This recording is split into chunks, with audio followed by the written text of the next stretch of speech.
আসসালামু আলাইকুম, কেমন আছেন আপনারা সবাই? নিশ্চয়ই অনেক ভালো আছেন। হুমায়রাস কিচেনের আজকের নতুন পর্বে আপনাদের সবাইকে ওয়েলকাম করছি।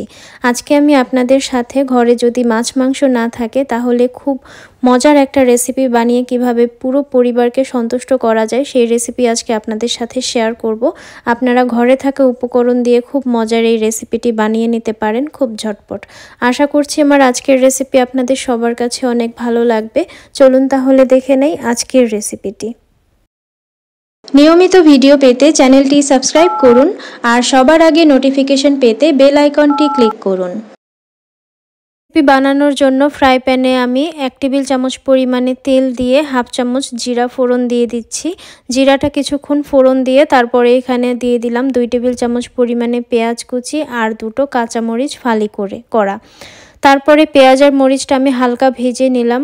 যখন কালারটা একটু চেঞ্জ হয়ে আসবে তখন এখানে হাফ চামচ পরিমাণে আদা রসুন বাটা, তারপরে এখানে লবণ, হলুদ, গরম মশলার গুঁড়ো, ধনিয়ার গুঁড়ো, জিরার গুঁড়ো আর লাল মরিচের গুঁড়ো সামান্য, আর বাকি সবগুলো আমি হাফ চামচ করে দিয়েছি। দিয়ে ভালো করে নেড়েচেড়ে হাফ কাপ পরিমাণে পানি দিয়ে এখন আমি মশলাটা কষিয়ে নিব। যখন পানিটা শুকিয়ে যাবে মোটামুটি তখন এখানে দিয়ে দিলাম আমি পাকা টমেটো একটা, তারপর এখানে দিচ্ছি 2টো বড় সাইজের আলু এভাবে কুচি করে নিয়েছি, সেটা দিয়ে দিলাম।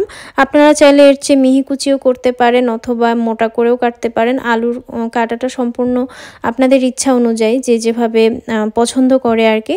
তারপরে আমি সমস্ত উপকরণ ভালো করে মিক্স করে এখানে 1 কাপ মতো পানি দিয়ে এটা রান্না করতে থাকবো।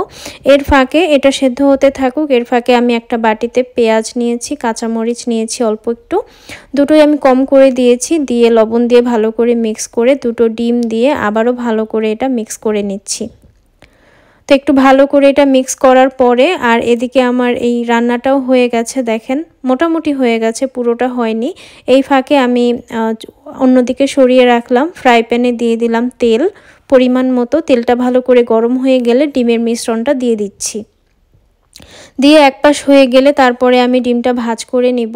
এটা আপনারা আপনাদের প্রয়োজন মতো করবেন, যতটুকুন দরকার আর কি, যেমন 3টা ডিমও 4টা ডিমও নিতে পারেন, যত লাগবে আর কি। তো আমার 2টাতেই হয়ে যাবে। তারপর আমি উল্টে দিলাম। ডিমটা হচ্ছে কিছুক্ষণ ভেজে একবারেই উল্টানো যায় ডিম, তাহলে আর ভাঙে না। তো আমি ডিমটা এখানেই পিস করে নিলাম, 8টা পিস করলাম। তারপরে উল্টে পাল্টে একটু লাল লাল করে ভেজে নিব। তারপরে এটা আমি নামিয়ে রাখবো। আবারও আমি যে আলুর তরকারিটা রান্না করছি সেটা চুলায় দিয়ে ডিমগুলো এখানে দিয়ে দিলাম। ঝোলটা এই পরিমাণে থাকতে থাকতে দিলে হবে কি, ডিমটা ভালো করে রান্না হবে, ডিমের ভিতরে একটু গ্রেভিটা ঢুকবে, খেতে অনেক ভালো লাগবে মশলা সহ। তো আমি আবারও এটা রান্না করতে থাকছি। ফিরে আসলাম বেশ কিছুক্ষণ পরে। মাঝখানে নেড়েচেড়ে দিতে হবে, ডিমটা উল্টে পাল্টে দিতে হবে, তাহলে মশলাগুলো সব কিছুতে ভালো করে ঢুকবে, খেতেও অনেক ভালো লাগবে। আপনারা এটা মাছ মাংস না থাকলে এই এক রেসিপিতেই পুরো পরিবারকে ইনশাআল্লাহ সন্তুষ্ট করতে পারবেন। তাছাড়াও সকালবেলা যদি তেমন কিছু না থাকে তাহলে রুটির সাথেও পরোটার সাথেও পরিবেশন করতে পারবেন, খেতে ভীষণ ভালো হয়। খুব ঝটপট একটা রেসিপি, বিশেষ করে নতুন রাঁধুনি আপুরা যারা আছেন তারাও এভাবে রান্নাটা করতে পারেন।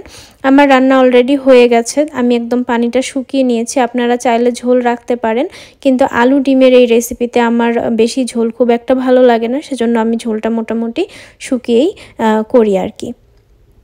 তো আমি একটু নেড়ে চেড়ে তারপরে চুলা বন্ধ করে দিব। বন্ধ করে কিছুক্ষণ দমে রেখে দিব, কারণ রান্না একদম হয়ে গেছে, সব কিছু ভালো করে সেদ্ধ হয়ে গেছে। আমার বানানো একদম রেডি হয়ে গেছে, এখন আমি পরিবেশন করব। আপনারা অবশ্যই এভাবে বাসায় বানাবেন, আর খেয়ে কেমন লাগলো তা আমাকে কমেন্ট করে জানাতে কিন্তু একদম ভুলবেন না।